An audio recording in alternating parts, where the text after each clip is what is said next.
Broadcasting live from Forward Observer Central Command in Austin, Texas. It's the man always out front on the issues. You're listening to Out Front with Mike Shelby.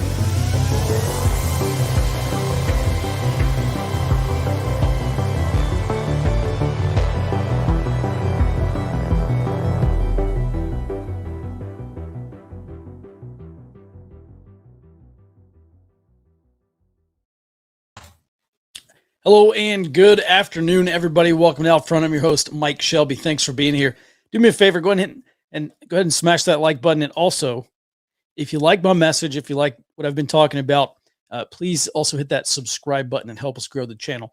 Now, on today's show, I'm going to explain why Jack Goldstone's intra-elite conflict theory is so important to understand, and especially ahead of what's going to happen between 2024 and 2028. It's already happening right now, but it's going to get much worse, I believe, as we get closer to the 2024 elections. I doubt this Supreme Court decision is going to be a trigger for it. I doubt the 22 midterms are going to be a trigger for it. I think the 2024 presidential election will be a trigger for it.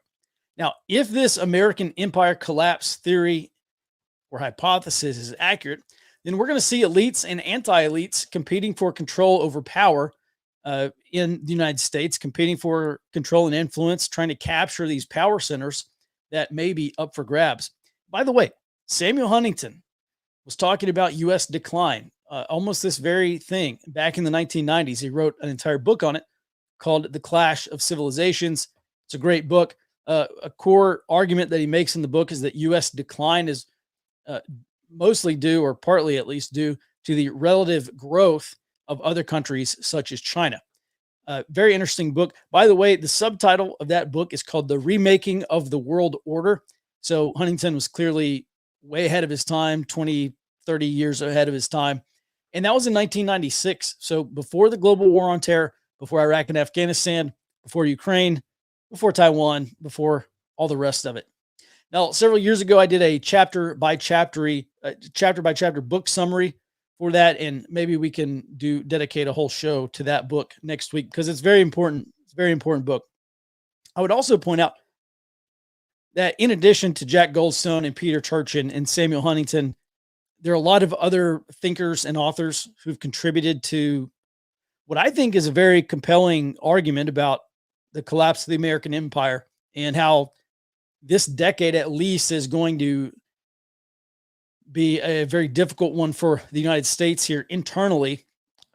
Oswald Spengler wrote now it's a 2-volume set. It's called The Decline of the West. He wrote about that back in the 1920s.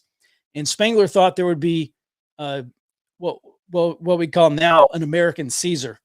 And that somewhere around the year 2000, there would be at some point, roughly a 200-year span of Caesarism before the final collapse of the West in general, of Western civilization around the year 2200.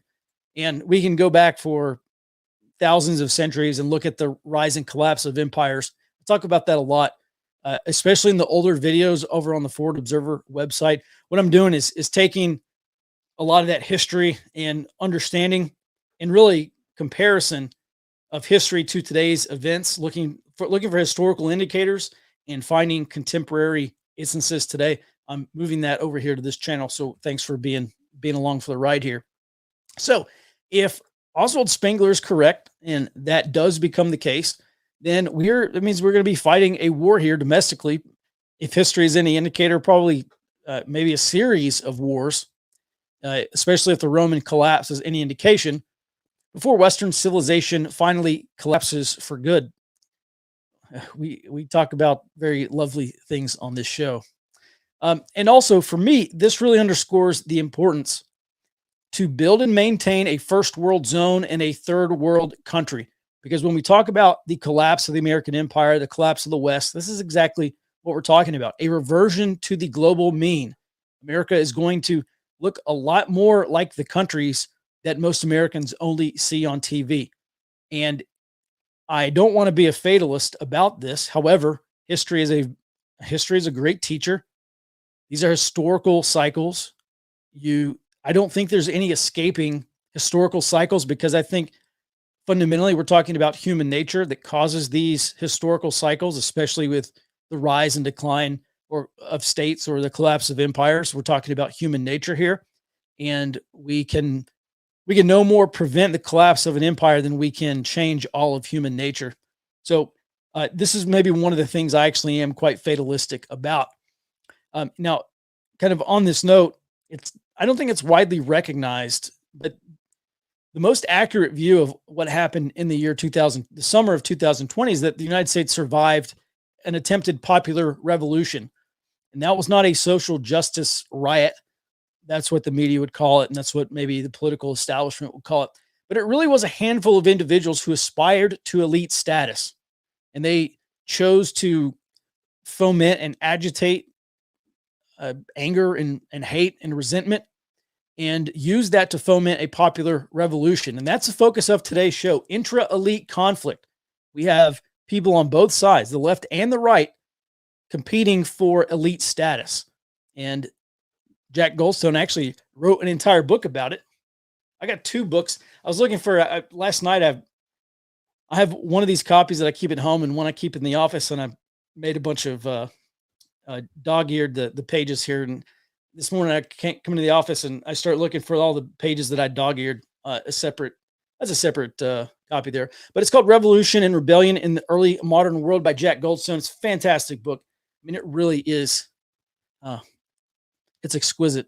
It's a very good book. And in the very beginning of this book, Jack Goldstone talks about how revolution is likely when 3 conditions are met.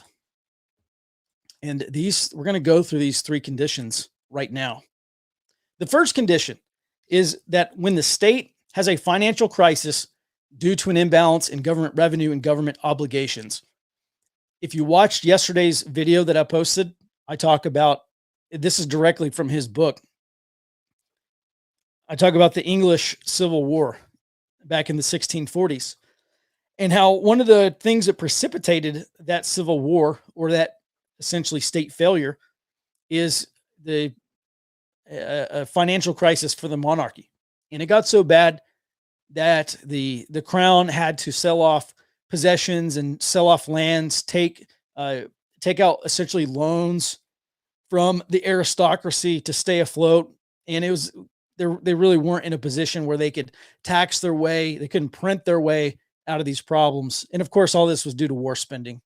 Most of these financial crises was due to war spending and overextension, overpaying people. So at any rate, that is one of the prerequisites to typically to revolution, or at least in Goldstone's state collapse theory, is that the state has to be overextended. In our case here in the United States, everyone from the civil service to governors to government officials, the Fed and the Treasury, they're all warning that the United States fiscal status right now is unsustainable. We have roughly $200 trillion worth of unfunded liabilities over the next 20 years. Even if we're able to somehow get control of the national debt, rising interest rates means that debt for everybody is going to be more expensive to maintain. And even if we could tackle, let's just say that let's just say that the Congressional Budget Office is wrong, and we are not headed towards, $40 trillion worth of debt. Let's just say that all debt accumulation stops somehow magically. Well, we still have $200 trillion in unfunded liabilities, and the Fed cannot print $200 trillion. The government can't tax $200 trillion. There's just not enough there. And so there are very few options to deal with this problem, with this amount of future obligations. And so I would say that this first prerequisite for revolution or for state failure or collapse has probably already been achieved. If not, we're danger close. And I do believe this is going to get much worse. By the way, at the end of the show, I'll go through the comments and look. And Dustin, if you can help me find questions and stuff, we'll get to them at the end of the show. All right, that's the first condition, is financial crisis, or very poor fiscal shape, a massive imbalance between revenue and obligations. The second condition here is he talks about severe elite divisions. And that includes the elites or members of the elite class being alienated by the state. It also includes intra-elite competition for elite status. And this is what I'm really going to get into. What's happening right now is that we have a two-party system, and I agree in many cases the establishment's kind of the establishment. Two political parties are two boots of the same establishment. I get that argument. I think there's a lot of truth there. I think it's a valid argument. However, in terms of elites, what we're looking at is establishment Democrats and establishment Republicans. Every 4 to 8 years, the balance of government power shifts, and almost all power in this country flows through one of those two parties, or maybe sometimes both parties. But now there is a very strong anti-establishment left. There's also an anti-establishment right, which I'll get to next. You can call this group the New Left, the Populist Left, the Democratic Socialist Left, whatever name you want to apply. But they have nothing but disdain for establishment liberalism, or neoliberalism, as they call it. So guys like Bernie Sanders, Alexandria Ocasio-Cortez, the Squad, Democratic Socialists of America, Justice Democrats, that whole group and their supporters are vying for elite status. They want a piece of the establishment elite's power. And that can only be achieved by taking that power from the establishment left, from the existing establishment power. And so these third-party upstarts like DSA and the others, when we talk about, back in 2016, 2020, when DSA-backed candidates were getting elected to Congress, I mean, they still are. Some people on the left talked about a bifurcation of the Democrat Party into, kind of your more moderate wing, your progressive wing, and then your socialist wings. And all of these factions are competing against each other for elite status and power, and they do that through politics. And there's the exact same conditions happening on the right. The new right, national populism, America First movement, Trumpists, Bannonites, etc. These are all right-wing factions trying to wrestle political power and elite status from establishment Republicans and Con Inc., or Conservative Incorporated. I would add that guys like Peter Thiel, who's a billionaire, backing J.D. Vance and Blake Masters and some of the other American First politicians, I actually kind of see J.D. Vance as maybe the right's, maybe not answer, maybe not equivalent, but maybe the right's version of, and this may offend him or offend some people, but in strictly political terms, in strictly political and cultural terms, I think J.D. Vance is kind of somewhat of an answer to Alexandria Ocasio-Cortez, in that AOC was this first kind of young socialist political star. I think J.D. Vance is maybe what you would call an aspiring elite, although maybe J.D. Vance had some elitism, i.e., he wasn't working in a coffee shop before he potentially gets elected here. So I think J.D. Vance is roughly an America First equivalent. And he's probably, just like AOC has, he's probably going to inspire a lot more America First candidates to get into politics. Maybe a decade from now, if this trend continues, maybe a decade from now, the Democrat and Republican parties, maybe they'll be virtually nothing but Democratic Socialists and America First nationalists. And, then maybe we're going to have a Spanish Civil War type conflict or scenario here in the United States. My point is, this is intra-elite conflict. And we can say safely that from around 2016 or so, the second prerequisite has been achieved. And I think it's only going to get worse. The third condition, I'll just quote it for you, is, quote, a high potential for mobilizing popular groups brought on by rising grievances, end quote. And I think 2020 proved that the left's mobilization potential is very robust given the right circumstances. The ability to use dark money to fund social agitation and community organizing activities is also robust. By the way, I want to talk about this Freedom Summer Fellowship. Dustin, do you have this image ready by any chance? Okay, great. Yeah, so this was an ad on Instagram. It's called Freedom Summer Fellowship.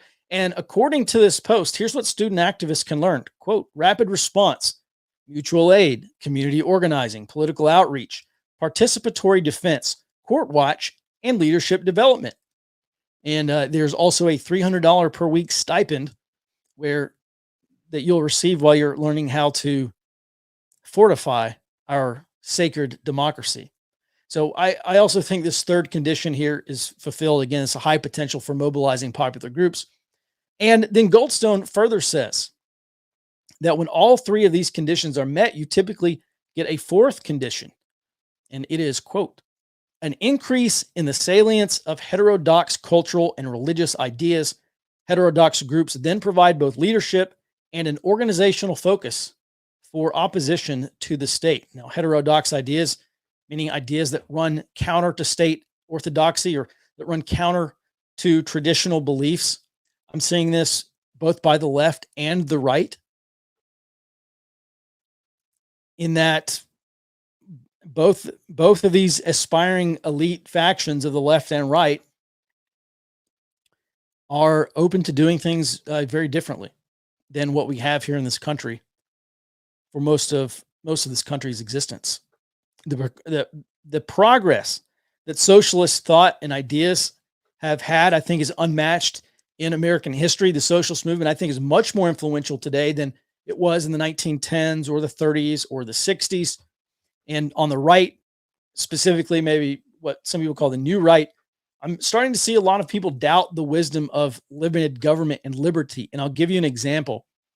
So there are some people who say that there can be too much of a good thing. And they say, oh, liberty is great, but it can be taken to extremes. And I think at least some people in this faction of the right say, we need government power to enforce guardrails to make sure that too much liberty does not become destructive. And one example of that is what's happening right now. I think the left is using unfettered freedom in this country to subvert American culture.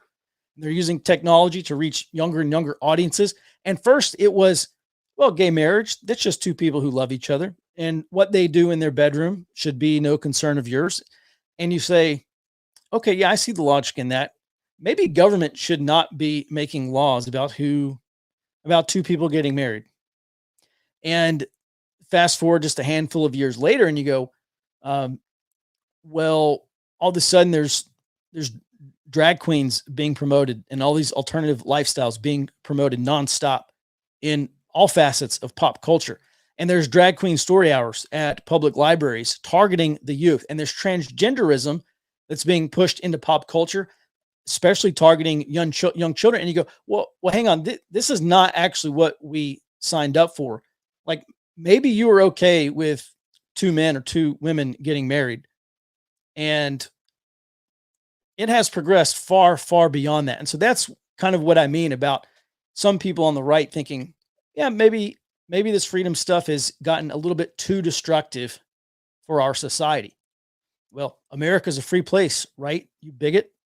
So I think condition 4 here has been met, and this decade is going to be one of, if not civil war, then maybe revolution here. It already almost was in 2020, but I think 2020 was just an appetizer. I think it's kind of a proof of concept, although it was an attempted popular revolution. And had Trump remained in office, judicially or extrajudicially, either way, the left was absolutely prepared to carry out a full scope popular revolution and get that insurgency off the ground. All those plans, they haven't been deleted. They've been maybe pushed aside to the edge of the desk. So I think that's still very much on the table in 2024 and 2028, if we make it past 2024. So I doubt this SCOTUS decision is a trigger. I still think it's probably going to be 2024, and just in terms of things you can expect. I mean, we can expect a 2024 election. There may be some black swans. There may be a black swan that does become trigger. However, you're not able to forecast what that's going to be. And I know I've been talking about this for a long time, but I'm in the process of writing a book about this exact thing right now. And I will try to get it out before the 2024 elections, because in the second half of that book, I cover a bunch of recommendations and kind of best practices about how to build political, social, and economic power ahead of this coming worsening low intensity conflict or civil war or revolution or whatever this thing turns into. On that note, before we get into some questions here, I'm going to share the best slice of wisdom that I've heard in a long time. So go ahead and put your questions into the chat and I'll get to them here. Earlier today, Ryan, Adrian, and Max and I over at Forward Observer, there was this conversation about whether Ryan should try to join the military and whether or not he's going to get dragged into World War III before he gets done with officer candidate school. And Max, who you see over on the Forward Observer channel frequently, he's a retired Marine lieutenant colonel, among other things. And here, I'm just going to read you exactly what he said, which I think is a very, very good piece of wisdom here. He said, quote, "Just remember, war means fighting, and fighting means killing and getting killed or maimed. That's what it's all about. Everything else is transportation. You can bet Nancy Pelosi's and Mitt Romney's kids aren't going to be doing any of that fighting. So there are two paths you can go by, but in the long run, some ruling class bitch is probably going to send you to the trench.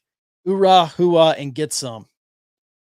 War means killing and getting killed. Everything else is just transportation." Let's keep that in mind when we talk about low intensity conflict, popular revolution, armed revolution, insurgency, civil war, what have you. War is killing.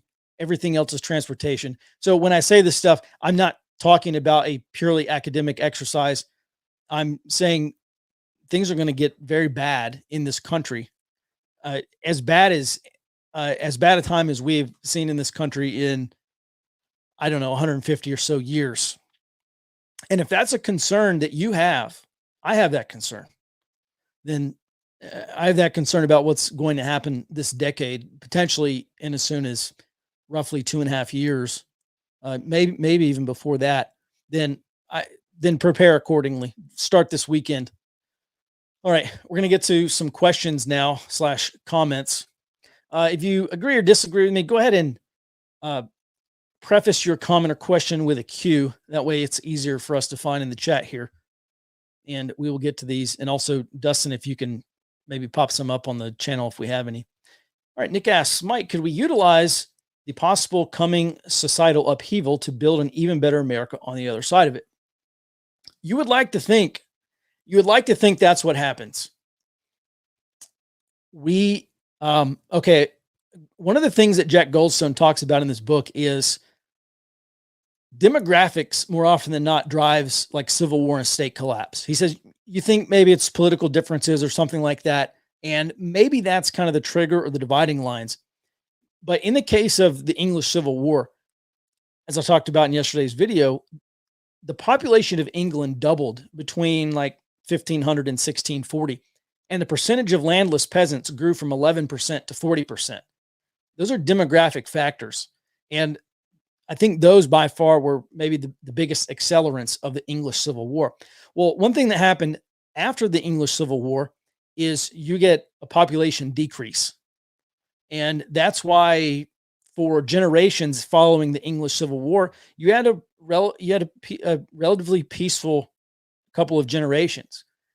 And you look at what happened during the French Revolution in 1789, and the population of France did not decrease during that time. As a matter of fact, it continued. The French population continued to grow. So you continued to have this resource imbalance where there was fewer resources for a growing population. And he said that's why you get successive cases of revolutions in the decades that followed. And I think that's an interesting point, that population and demographics more than anything drives conflict, more so even than political differences. So in terms of our position here in the United States to build something better in the future, I mean, Jack Goldstone would say, well, maybe it depends on the American population, what happens after the first revolution. I'm also not in a position where I don't want to trade one tyranny for another and wind up with something worse than what we have now. especially considering that I am not going to live long enough to see another course correction if that does become the case, if one revolution or one civil war turns into another. So maybe it's up to you.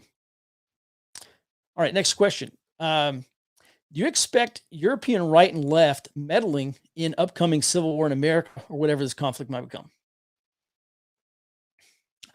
Well, first, I don't know.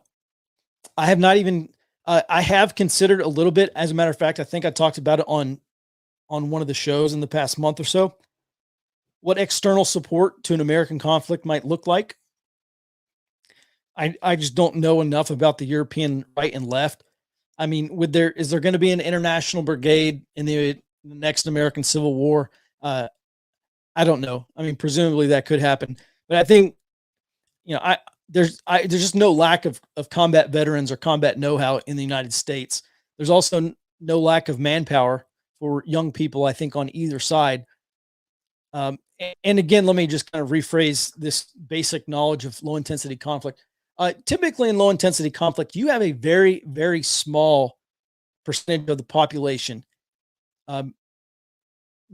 Typically no more than 1%. And in many cases, it's less than 0.5% actually is doing the fighting. And so people say, well, the average American kid, he's overweight, but he has really strong thumbs from playing video games. He can't carry a rifle. He gets cranky if he doesn't have his Coca-Cola. I don't know, whatever all the argument is.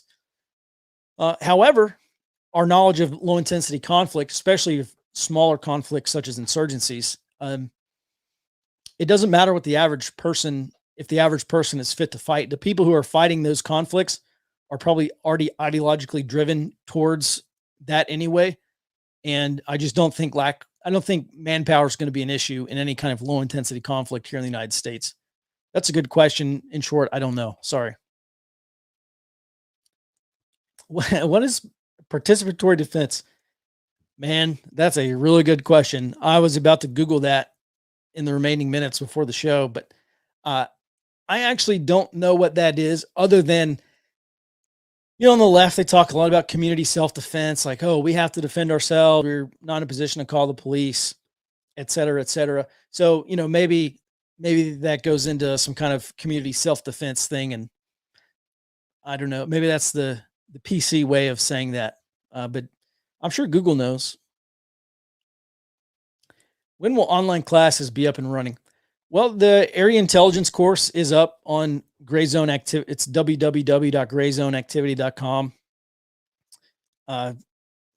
In terms of I've been talking about doing a collection class, kind of basic intel collection, signals, imagery, human, and open source. And maybe sometime in June, I can get to that. It won't be this month. What was the title of Goldstone's book again? Yeah, so it is Revolution and Rebellion in the Early Modern World. I also talk about it in yesterday's video.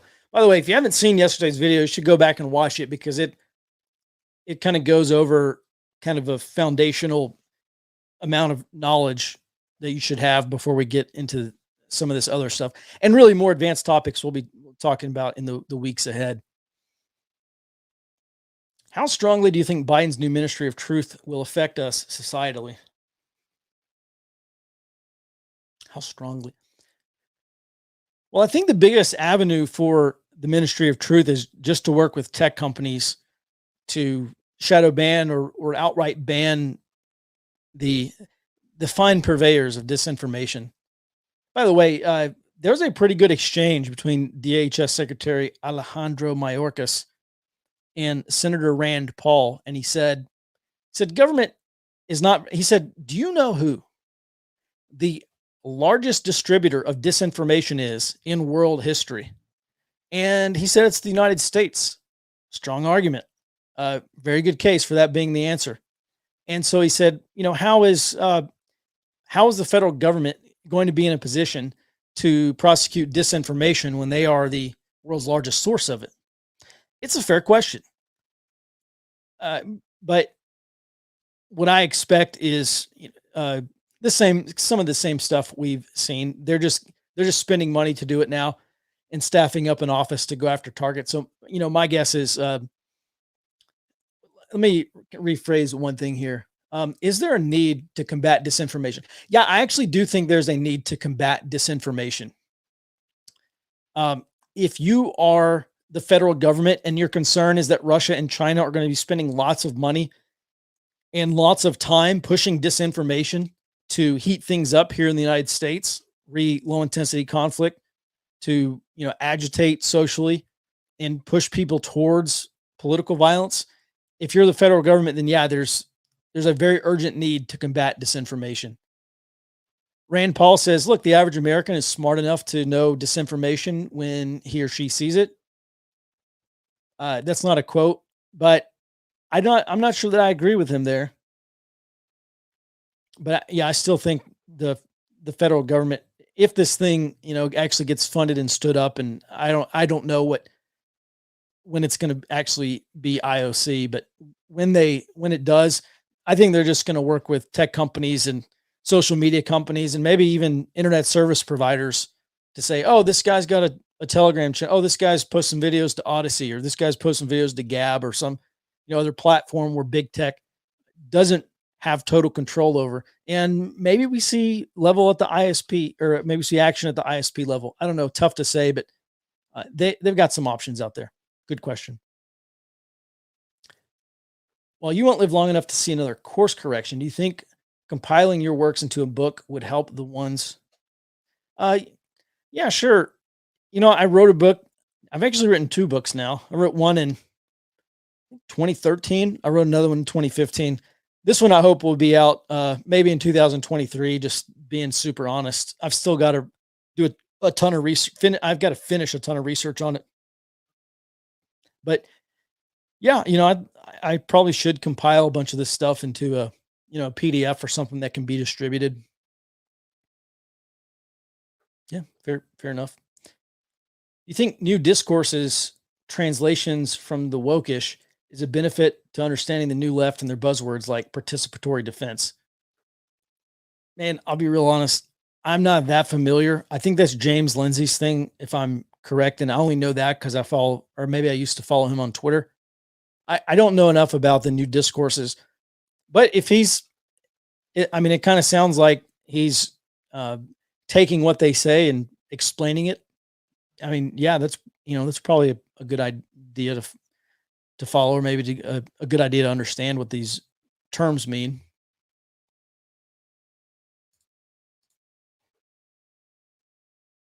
If war's an exchange of real estate, would you consider that the USA will be divided amongst which nations?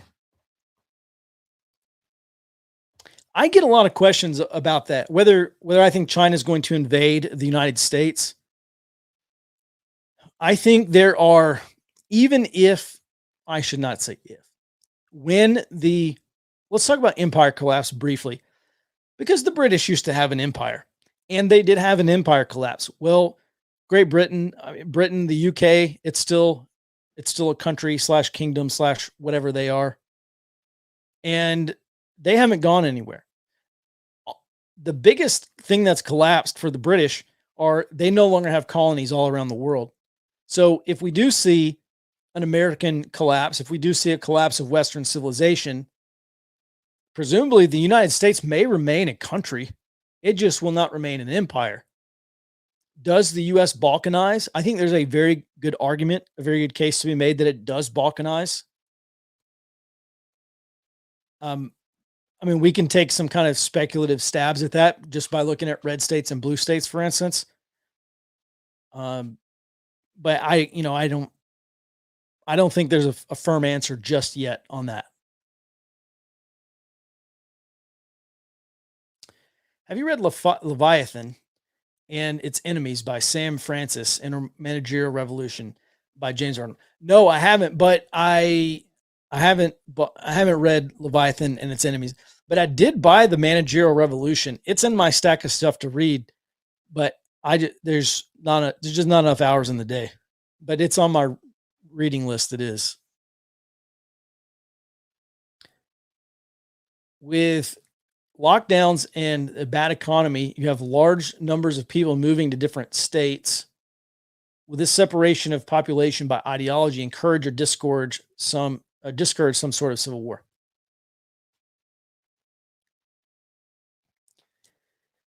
Typically, migration causes instability, causes political and social instability. Here in the United States, a lot of it's economic. People migrating for economic reasons. They're leaving high tax states or going to business friendly states. I can see the argument that voluntarily relocating to a red state, if you're a conservative in a blue state, I don't know if it'll accelerate or contribute to civil war. Yeah, there's a period at the end of that sentence. I don't know that it's an accelerator of civil war. It may be an accelerator of balkanization at some point, and maybe there's a war fought over balkanization. I don't know. Someone says, I'm not confident that multicultural, multi-ethnic balkanization is likely to succeed. Yeah, I don't think it would be ethnic or racial balkanization or religious balkanization like we saw in Yugoslavia, the breakup of Yugoslavia into Bosnia, Croatia, Albania, so Serbia, so on and so forth. I think this will be purely political and ideological balkanization.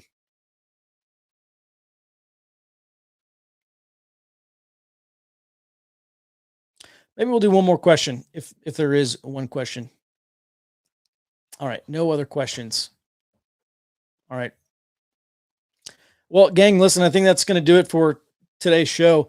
Let me know if you want me to cover Clash of Civilizations. Samuel Huntington's argument is very good. And I also think it's kind of foundational understanding for looking at, the subtitle of the book is The Remaking of the World Order, which has been a kind of a recurring topic on this show. So we probably will do that. All right. Listen, next week, I'll probably pick some more notes out. There's a couple of chapters that I think we need to go through with a fine-tooth comb of this book. So we will probably do some of that next week. And everyone, that's going to do it for today's show. Everyone have a great weekend. And until I'll be back on the show Monday, 2 p.m. Central, please tell your friends. And until next time, be well and stay out front.